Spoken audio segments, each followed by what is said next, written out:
In the year 2018, 22-year-old Marquise Todd was attending the William Penn University in Oskaloosa, Iowa. Originally from the Chicago area, he would be encouraged by his parents to follow his dreams from a very young age. Following high school, he would build a promising basketball career and move through 3 colleges in support of this, eventually landing at William Penn University. Here he played for the top-seeded Statesmen. Through his time playing on this team, he would form many bonds with fellow students, teammates, coaches and educational staff, with everybody commenting on his smile, big heart, can-do attitude, and drive to be the best. Standing at 6'9", he was described by many as the gentle giant of the team. On the night of March 1st, 2018, Marquise was in his dorm hanging out with 2 of his friends, as they often would do after practice. His friends' names were Michael Donaldson and D'Angelo Allen. Both men described Marquise as one of their closest friends. Marquise was a kid that had a lot of pride in himself, a lot of desire, a lot of strong, fight in him. Never gave up, always had a smile on his face. Big-hearted kid, What position did he play in basketball? Oh, he played the power forward. How tall was he? 6'9", but we used to say 6'10", so he could be better, You add an inch in basketball, right? Yes, sir. How tall are you? Approximately I'm 6'7", but shoes on I'm like 6'8". So again, if you're 6'8" in a fraction, you're really 6'9".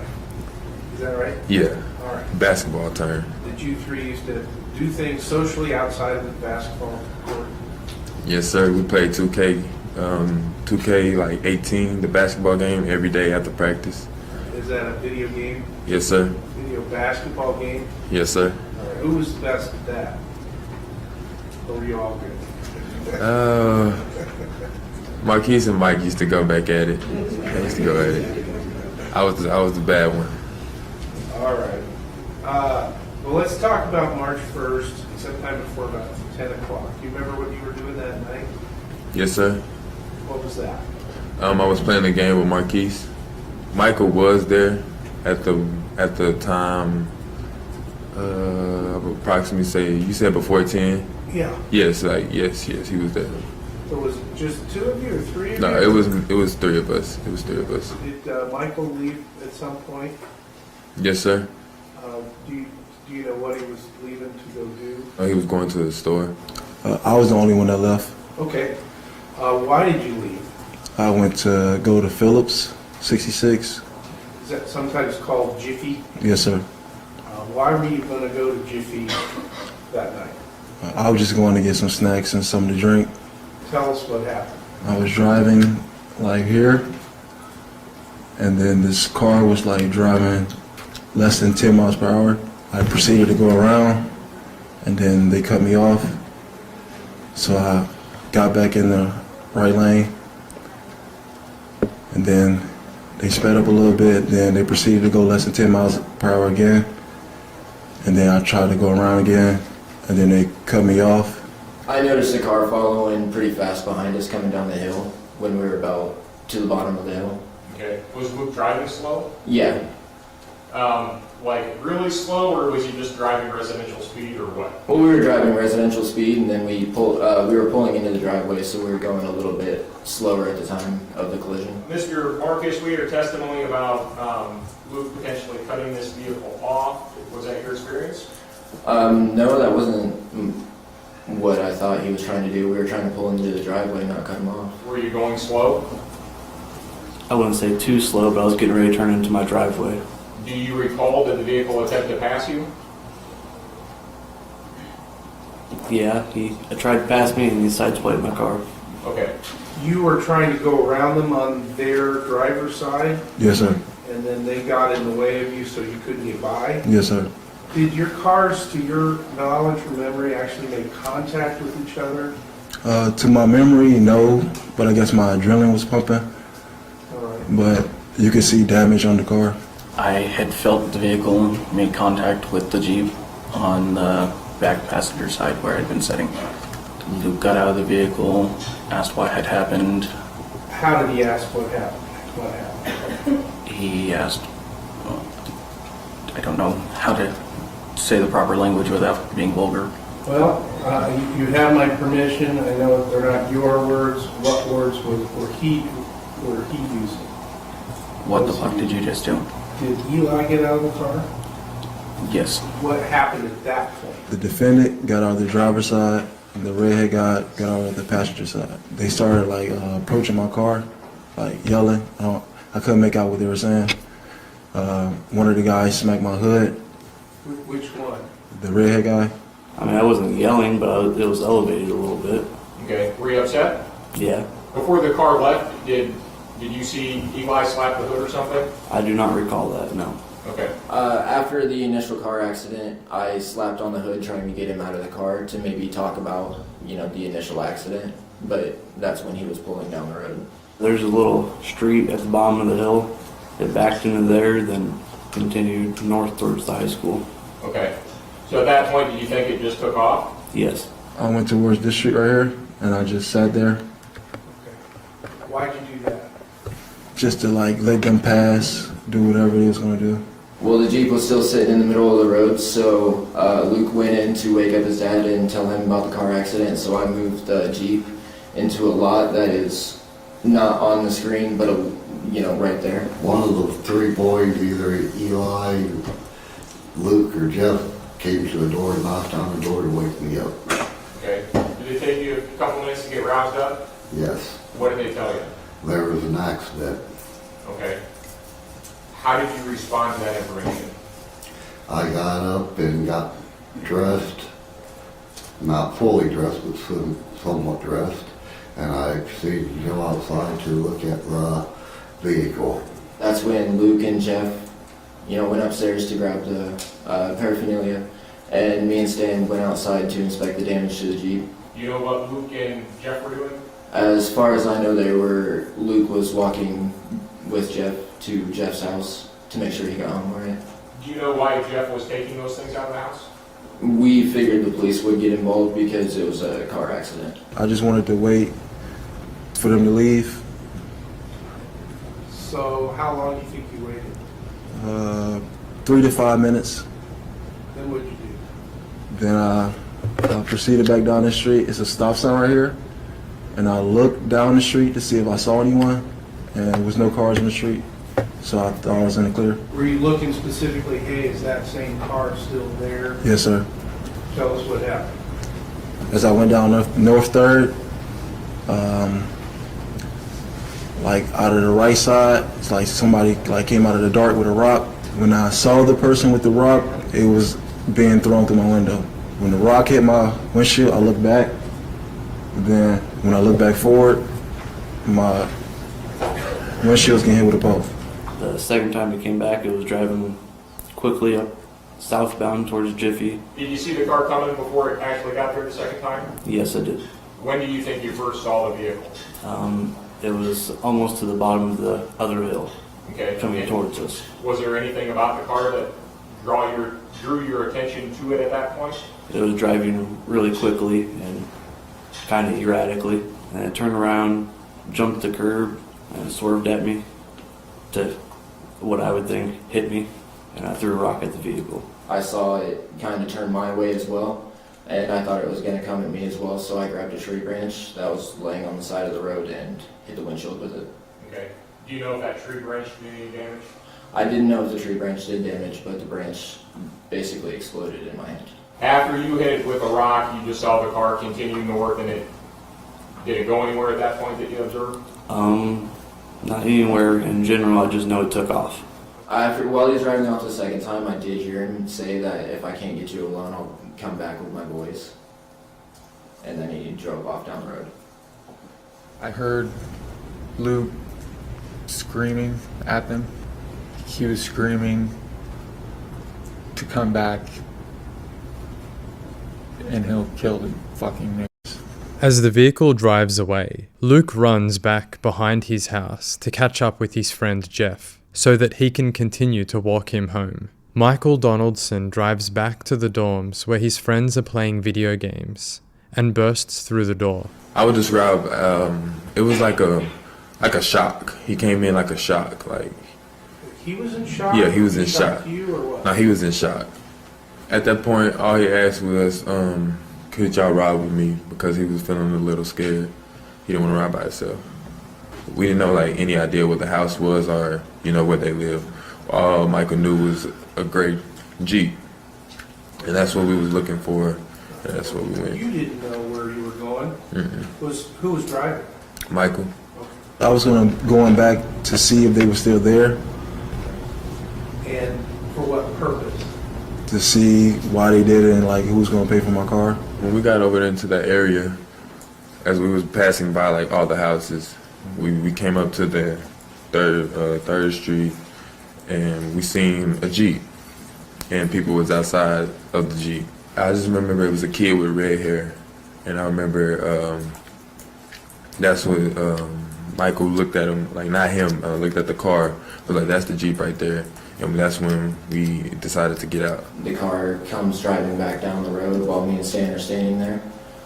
It stopped a little bit by the driveway, and then the three males got out. Me and Eli was standing there, and we proceeded to walk toward the edge of the driveway toward the road. Okay, so you were kind of greeting them at that point? Yes. Before they stopped, Eli picked up a rock, and I told him to drop it. What was your intention at that point? Just to talk about the accident, what had happened. The father was, I believe, was coming outside of the house. He was coming outside of the house.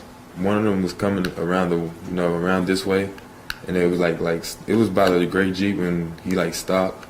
And I remember the father was like just coming from the house, like outside the house, and he just like stopped, and we all approached like this way. And we was Michael was asking a question like what was the purpose of throwing the brick through the window?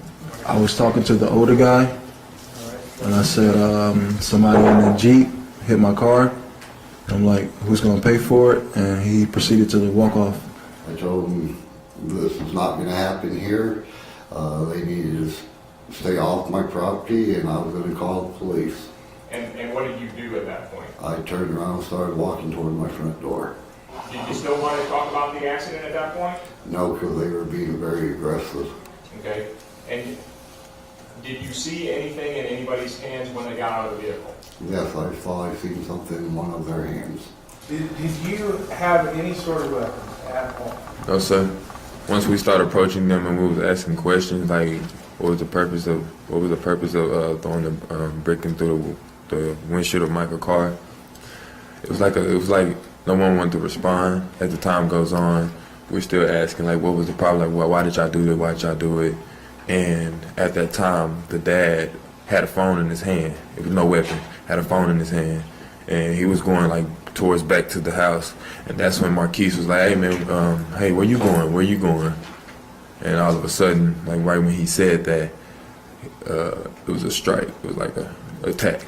A few moments before the three men had arrived at the Van Hemert residence, Luke returned to the property as he saw the vehicle approaching from a distance. He finds a spot around the side of his house where he observes the conflict unfold. It was a very dark night with the lighting conditions being poor, and no one was able to see Luke from his position at the side of the house. Why didn't you approach him? I didn't want anything. I didn't want to escalate anything. If you had come out, you thought maybe that would start a fight? Definitely. What were you feeling at that point? I was scared Why? because there's three huge guys there that already came by a couple times, so I didn't know what they were going to do. Do you think you were going to get hurt? Yeah, somebody was going to get hurt. You hear your dad telling them basically to back off, and they're not. Is that right? Correct. How are you feeling at that point? Terrified. Okay. What happens then?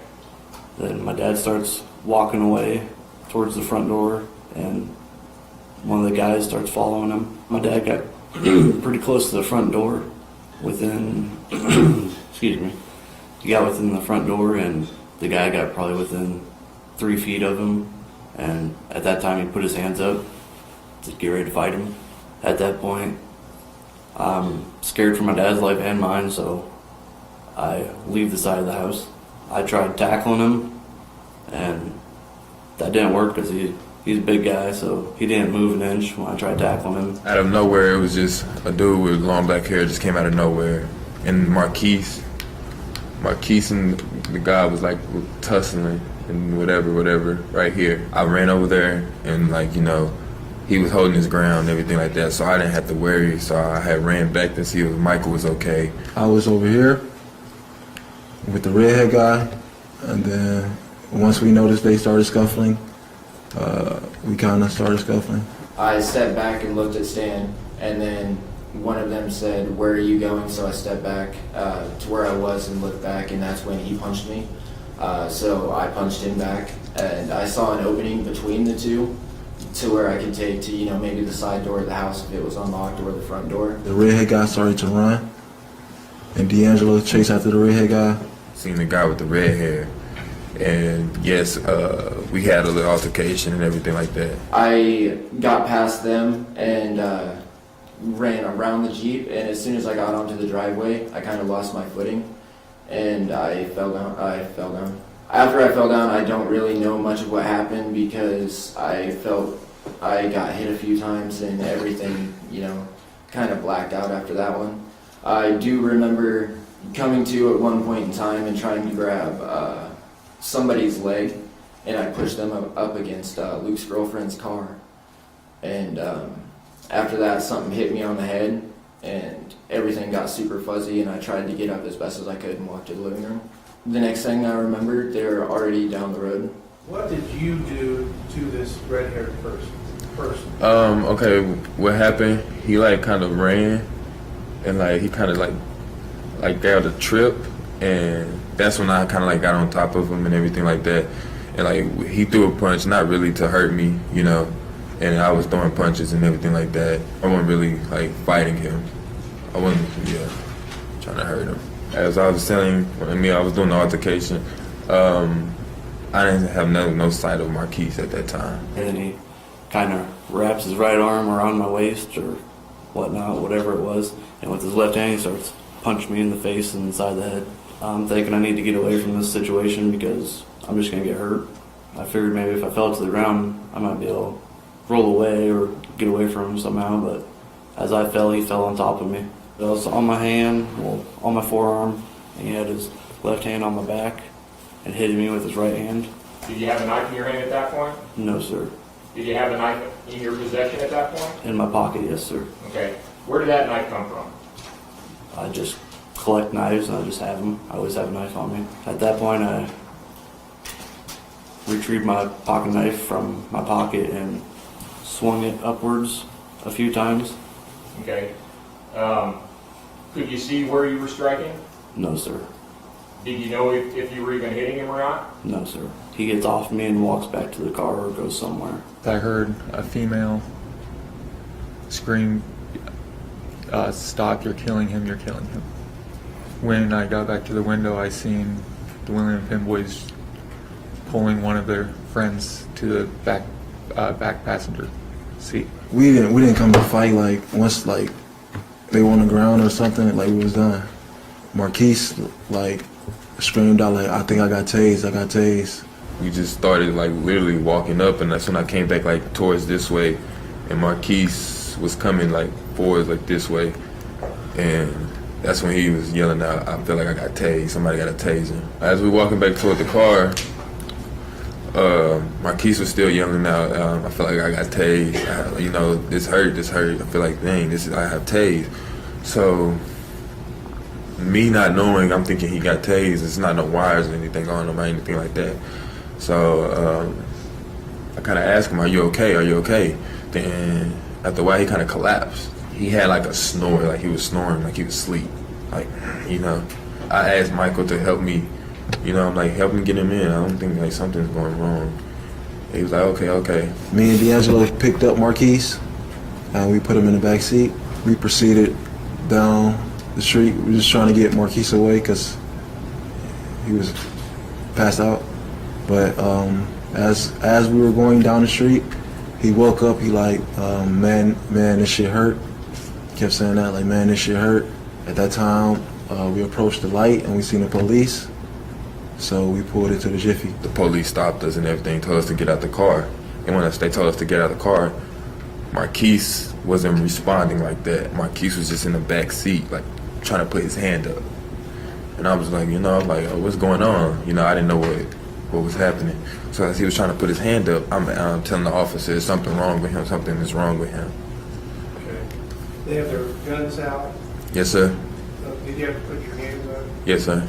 When officers realize that there is a man lying injured in the back seat of the vehicle, they call an ambulance out to the Jiffy Mart, and Marquise is rushed to hospital for multiple stab wounds. In the moments earlier, as Michael, Marquise, and D'Angelo leave the scene, the others involved in this fight gather themselves in and around the house. After I got hit on the head, I made my way to the front door and collapsed about in the middle of the living room and, just laid there trying to regain my consciousness. Okay. And how long do you think you were laying on the floor before you got up and came back outside again? 2 minutes. Okay. And then when you came back outside, what did you observe? I observed Stan on the phone and Luke, smoking a cigarette as well, so I lit one up. And Stan was on the phone with the police, and I'm not sure exactly what Luke was doing. I think he was staying out there with us as well. I believe I saw Luke puke in the front yard before the police showed up. Did you come to any realizations at that point? At that point, I realized there's a good chance I stabbed this guy. Okay. What were you feeling at that point? Scared, panicked. What did you do? I got up, ran through the back lot behind my house, and threw the knife. Okay. When you returned from throwing the knife, was your dad still on the phone from calling the police? Yes, sir, he was. What's going on?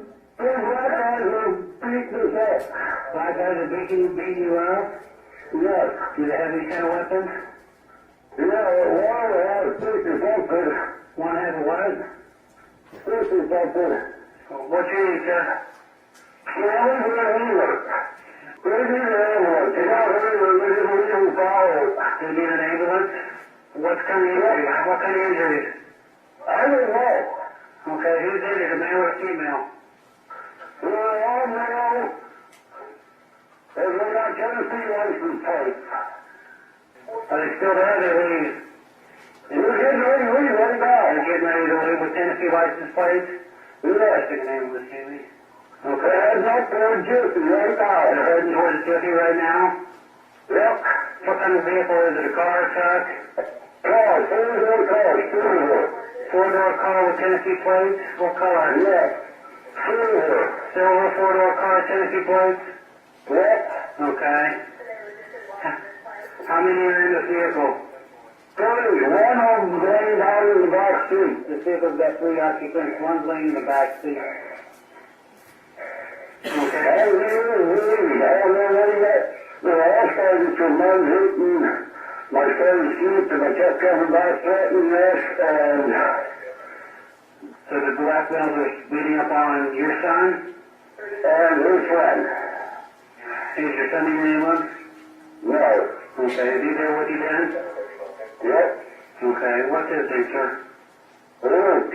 Luke? Yeah. So do you know who hit the guy in the car?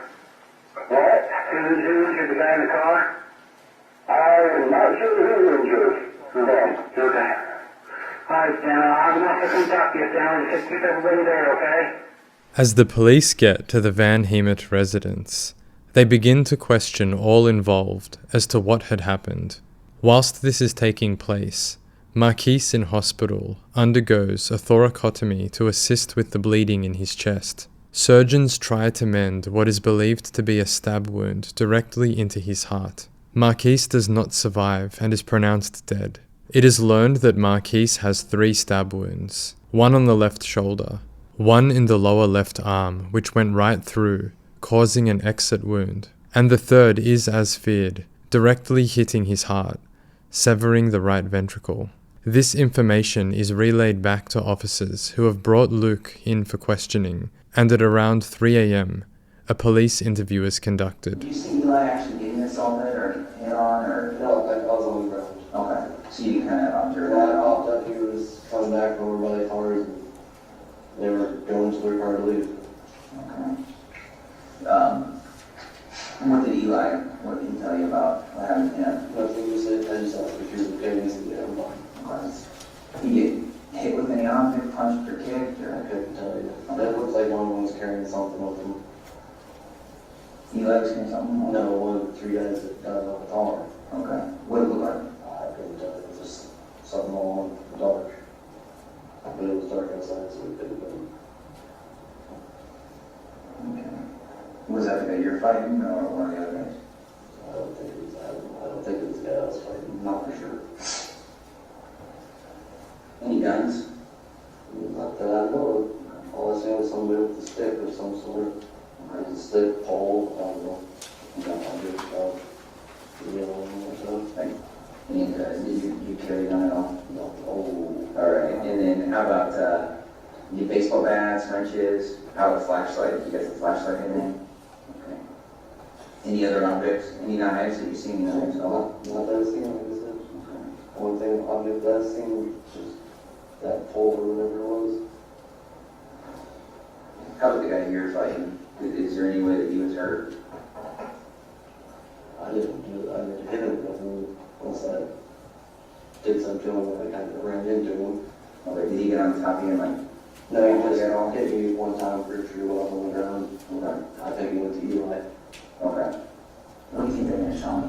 I always ask that question because it's always a good one for me to ask when people are in a fight. I ask, what do you think you remember and what do you think they're going to tell me? Are they going to say, what happens if I find out one of the guys is shot or stabbed or how do you think that happened? Well, there's something wrong with one of them. Okay. I was told, so. Help me understand how that would happen. Because I guarantee they're going to have their side of it. I went to think of one highlight or something, we didn't see it.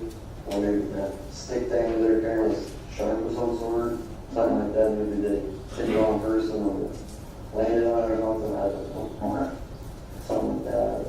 Okay, so say we find an object like that. Do you think there's any way that you would have had hands on it? Okay, so if one of those individuals were stabbed, right, I'm not saying how or why got a stabbed, who do you think would have done it? Your dad? You? You right? You can't change your mind and say, okay, now I remember this, right? This is how it happened. Because it's not credible then. Anytime that you come up with inconsistencies or lies, it looks like why do people lie? Because you didn't say, like they don't want to get in trouble. And why would they get in trouble if they didn't do anything wrong? Right? Was there any way you changed at all? No? Okay. And you don't think you just went inside to get a cigarette? Somebody gets hurt, and I don't know, you guys kind of act like no biggie, nothing happened. And obviously something happened to the guy that is there.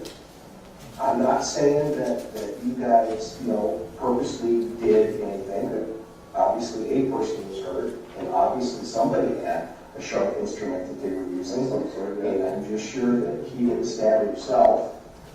So it just really seems odd that nobody, you guys know absolutely nothing about it. And we understand that they were on your property. They came back to assault you. We get it. We understand it. We gotta prepare ourselves. What if they come back and say, I just came back to exchange insurance cards with these guys? I mean, but that's the shit that we'll hear, right?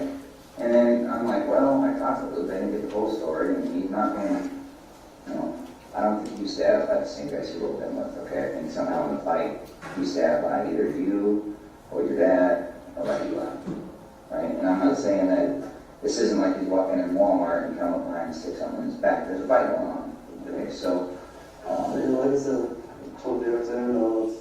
Luke is released for the night, and officers spend the next few weeks working to collect evidence and interviewing witnesses. 2 weeks after the incident, Luke Van Hemert is arrested for the murder of Marquise Todd. Luke's defense team attempted to gain immunity using the Stand Your Ground laws, but this is rejected by a judge, as he was not forthcoming about many details involving the fight. Luke never had claimed self-defense at any point leading up to his arrest, nor was the knife that was used ever recovered. Iowa law states that one must be forthcoming with all information regarding self-defense, including turning over the weapon that was used. Luke goes to trial for second-degree murder, and both sides present an almost identical story, but argue very differing motivations behind every action. The state argues that Luke violently escalated the interactions at every step of the way, whilst the defense team will say that he was terrified and fighting for his life, reacting to a dangerous group of individuals who came onto his property. The cross-examinations in this trial were particularly interesting, as each witness's story would be scrutinized heavily. Did you think you were going into a dangerous situation? No, sir. Why did you need your friends for safety if you didn't think you were going into a dangerous situation? Well, yes, sir, I did, but I just wanted them to be there, just in case something did happen. At one point you say, and I'm quoting you, "Really, I was just going to go get them, just in case they were there" type stuff. Can you tell the jury what you would have meant by that?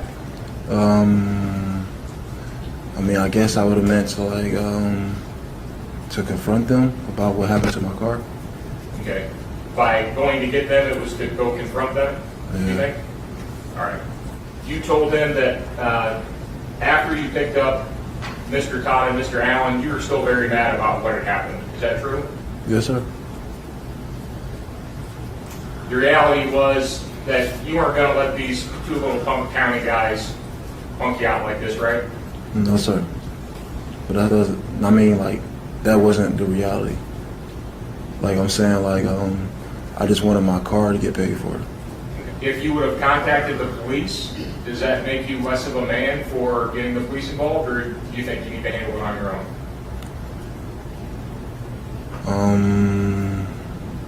I don't really know how to answer that question.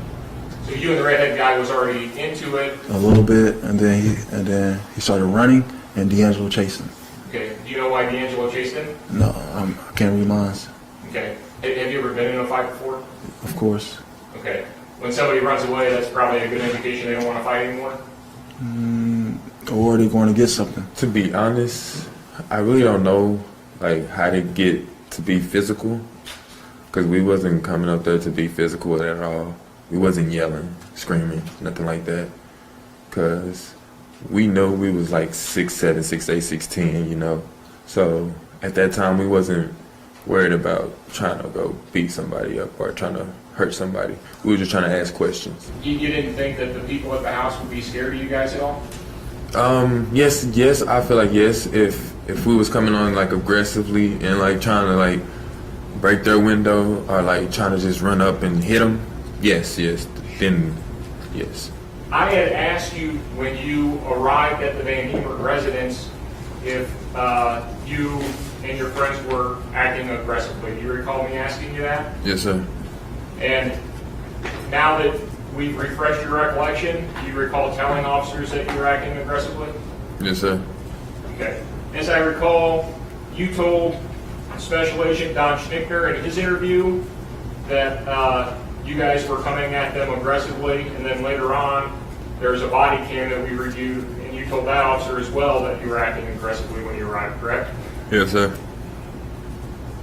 We listened to an audio clip in which you said, the clip began, "We black, so we're going to be scary." You recall hearing yourself say that? Yes, sir. All right. And we reviewed a clip where you're just standing there, nobody's talking to you, and then you spontaneously offer, but going onto someone's property, they're able to do that, right? They can do that, right, because it's their property. That's what you said, correct?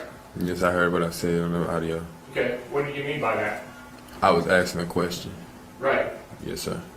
Mr. Schaefer, where were you at when law enforcement had made contact with you about this case? Jail. And this was many, many months after this incident took place, correct? Yes. You had indicated that there were four black guys that got out of the vehicle, that one immediately came out with a ball bat or something like that, and that they were antagonizing the fight. Do you recall telling Lieutenant Boston that? No. We talked about what you had overheard that night at your deposition, and do you recall telling me that you only really heard what Luke had to say, and you really didn't pay any attention to what anything the African American gentleman had to say? Is that correct? Yes. Why was that?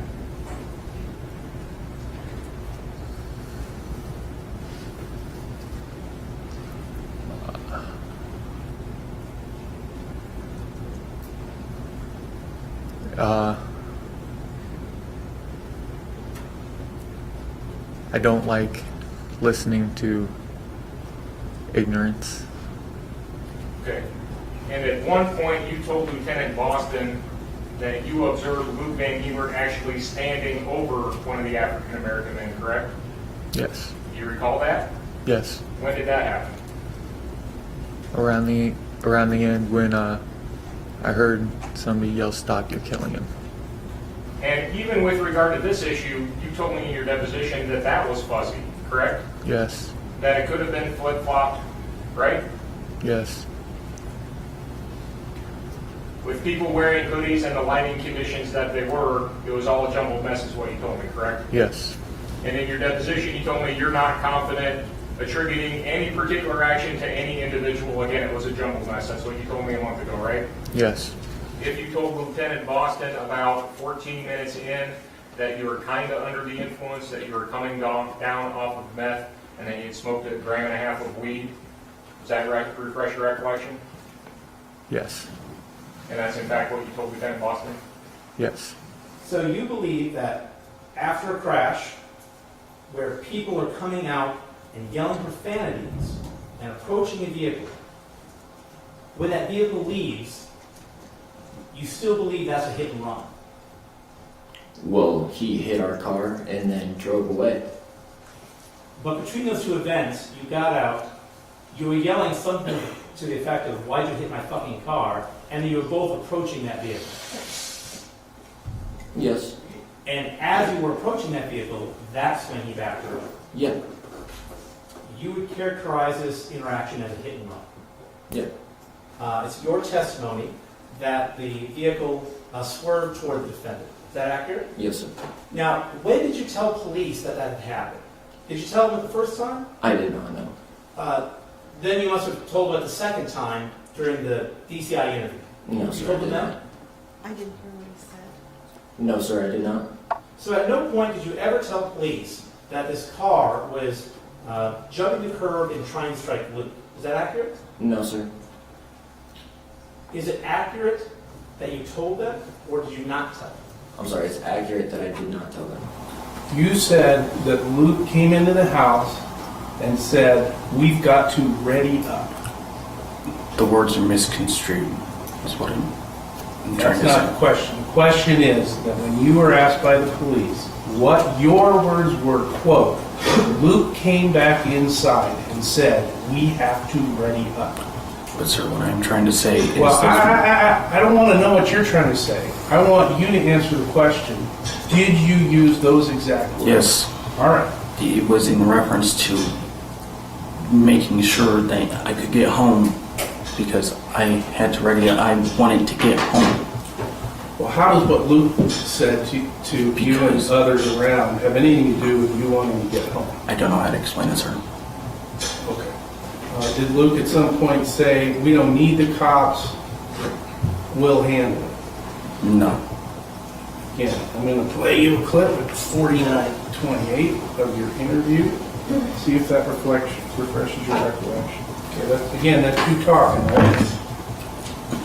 What you said to the police was, Luke goes upstairs, you're down with Stan, and trying to figure it out.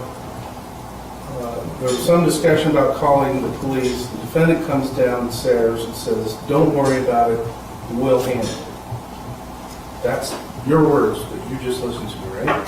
Yes. Did you find out that the person had died by being stabbed, or did you just know he died? I just know he died. All right. Did you ask the defendant what happened? Yes. What did he say? He didn't give me a response. When you talked to the police, you told him he just smiled at you and said, "You don't need to know." He was on his phone looking at me when he had said that. He was on Facebook. All right. But he smiled and said, "You don't need to know." That's what you told the police, right? Like I said before, Well, the words are misconstrued. I don't want to know what you said before. I want you to answer my question. When you asked him what happened, his response was to be smiling at that time and saying, "You don't need to know." Yes. I don't know about Eli hitting the hood, but yeah, he took off. He was out too, wasn't he? both got out of the car and approached Mr. Donaldson's vehicle. Yes, but I wasn't paying attention to Eli. You were too angry? Not angry, I was just nervous and scared and didn't know what to think. Well, if you're nervous and scared, why'd you get out of your car and approach it? Well, if somebody hits your car, are you going to get out and Well, the question is for you. This car is now headed north, and your house is over here, and you're over here. Do you get an angle like that getting thrown at the windshield? Like I said earlier, sir, they swerved at me to hit me. They swerved at you? Yes. Not anything you mentioned to the police, though? No, sir. Now, I want you to describe for me how you stabbed Mr. Todd when you say you were on the ground and he was on top. I can't describe it. I was on the ground looking at the ground, so. Are you right-handed or left-handed? Right-handed. Did you use your right hand to stab him? Yes, sir.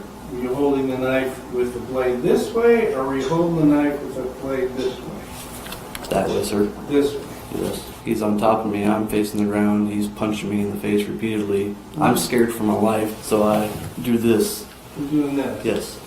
Didn't sound to me, did it to you, that you had time to get punched 6 or 7 times and wrestle around, get thrown on the ground, and reach into your pocket? Was it an open knife? What do you mean, open Well, knife? it wasn't a buck knife, right? No, I had to open it, yes. All right, so now you're getting pummeled on the ground, and somehow you managed to get this knife out, and you managed to open it up and start stabbing while you're getting pummeled by this guy, supposedly, right? Yes, sir. Your story? Yes, sir. So why not tell the police? Listen to all these horrible and scary things that this guy did. Why didn't you say so? Because I was scared and panicking. Closing arguments would see both sides meticulously pick apart each other's narrative, the state placing a keen focus on inconsistencies in Luke's story, such as how the trajectory of the rock, which caused damage on Michael's windshield, doesn't line up with where he says that he was positioned in the street. Also, they would look at him not disclosing information to police, like moving drug paraphernalia to another house, or the changing of his clothes after the fight. Luke's story is also questioned regarding why no one who was on his side of the fight disclosed key information about his defense for over a year, even though that information would have worked in their favor. And despite claiming that he was getting pummeled in the face over and over, there was only a small bump on his forehead, no injuries at all other than minor scrapes that would suggest a heavy beating to the face as he described. Furthermore, no injuries or bruising was found on Marquise's hands to support his claim of punches to the head. After only 3 hours of deliberation, the jury would rule in the favor of the state, finding Luke Van Hemert guilty of second-degree murder, and the judge would sentence him to 50 years, 35 of them no parole. I'd like to make a note that at this point of the video, I've moved away from research and testimony review, and have transitioned to speaking from my own thoughts on this case. This case is a potent example of how needless violence and aggression can lead to life-shattering consequences, a complicated series of events that led to a stepladder of increasing violence, building to a climax of loss of life. One could argue all day about who was in the right and who was in the wrong, and in my opinion, there were many wrong moves played from both sides. Not contacting authorities, throwing bricks through car windows, and returning with friends, to name a few. I find it a difficult situation to process when boiled down to the core of it. A man lost his life over essentially what would be a drive to collect snacks. His friend Donaldson was driving to the Jiffy Mart to collect some sweets, and Luke was driving to a McDonald's to get an ice cream. Unlike other cases, there was no murder instigated by underlying desperation here, even though that is what Luke claims is how he perceived the scenario's endpoint. This wasn't a malicious act of revenge, control, or financial gain. There was no deep-seated sexual driving force behind the vile actions, or crime committed from the pressure cooker that is poverty. It all started simply from two individuals trying to go get snacks, one impatient, and the other probably trying to annoy the impatient driver behind them. With all of that being said, I do understand that there's a lot of complications behind this case. The argument of self-defense laws and how they should be applied, undertones of racism which are led to violence, and a debate which could likely last an eternity over who started the escalations of this incident, who were the aggressors throughout, and tragically how it ended. This desire that some young people have towards fighting, and unfortunately underestimating situations that are potentially high risk, never ceases to upset me.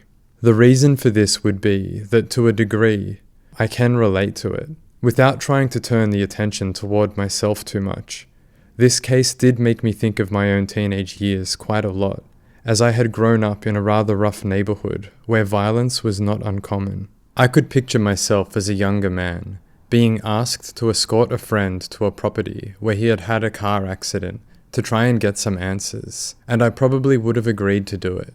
On the flip side, I could also picture myself driving slowly to annoy an impatient driver behind me. I do not condone or recommend this behavior, as contacting authorities and driving at an appropriate speed limit is what I would do nowadays. But unfortunately, as I said before, to a degree, a previous version of myself can relate to this all. And because of that, I do feel heavy knowing that Marquise lost his life for really what is a no good reason at all. I suppose one could argue that is there ever really a good reason, but here it stands out to me more so than usual. I say it's relatable, not because I myself was wanting violence when I was younger. It's that the consequences of actions were never considered fully. This is something that is not unique to I, as many younger people do not consider consequences. But it's the way that the consequences were not considered in this incident that strike me as relatable. And because they were not considered, Marquise lost his life while he joined along to help a friend,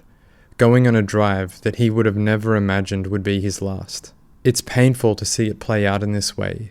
A bunch of what are essentially children yet adults, driving around looking for snacks and fighting with one another over something that really only required an exchange of insurance details. There wasn't too much information online regarding Marquise's childhood, his family life, or the depths of his personality, but that does not mean that his life did not make a strong impression on me. Buried within articles that focus on his death are words from people who loved him through his life, words that show a painful loss of what is a special human being. Coaches, family members, and friends who are all devastated by his passing. Games being dedicated to him, clothing created in his memory, and many people expressing their condolences to both his team and his family. This young man was an athlete, one who would spend each day tuning his body and mind for peak performance. To get this good at any sport, especially one as physical as basketball, would require an individual to push their body and mind to limits that many others would only dream of. It's a process that sees one break themselves and rebuild countless times over countless years, and unfortunately a process that can lead to one thinking that they are somewhat invincible. I'm not pretending like I know what was going through his mind that night when he agreed to accompany his friend to the location of the incident, but what I imagine is that he did not feel too much fear in going. He likely thought that they were going to go rattle up some people to find out why a brick was thrown through a window and then be on their way. Instead of him leaving that location and going on to try and achieve his dreams, he received a blade through his heart, an injury which he did not recover from. Who knows what this man could have accomplished were it not for the events of March 1st, 2018. Who knows the barriers that he could have broken and lives that he could have gone on to inspire. From what I found, there were so many that he touched already. Here is a quote from one of Marquise's teammates speaking to his friend's parents. Quote, "He was just a beautiful kid, a beautiful soul, and a special teammate that brought us all together. That's a testament to how you guys did with raising him, and we appreciate you sharing him with us. We'll always have a piece of Marquise here with us." End quote. Woodridge, Illinois. How long have you lived there? 6 years. We moved there right after Marquise went to Jackson State University. All right. So I'm gonna back up. You're married? Yes. What's your wife's name? Michelle Turner. And you have children? Or Technically, you no. have children? She has 2 beautiful children. And their names are? Marquise Todd, Kimberly Todd. What was your relationship with Marquise Todd? Stepdad. For how long were you a part of his life? I met Marquise at 5 years old and Kimberly at 10 in 2000. Do you consider that Marquise Todd was your son? Or Not at first, no. But yes, eventually, yes. Eventually, yes. Okay. Can you give the jury just a little background? First of all, let's put up Exhibit 1. Do you recognize this photograph, sir? Yes, I took that at Jackson State University. About what year? Freshman year, So what year would that have been? 2013. Was he playing basketball at that point? Yes, he received a scholarship to play. He played basketball in high school too? Yes, he did, at TF North. Please tell the jury, just tell us what Marquise was like as a person. I'm sorry if I'm not giving off the jovial side of Marquise, but he was raised by 2 only childs, single parents, no fathers. So he was raised with a sternness that was required in the city of Chicago. And sometimes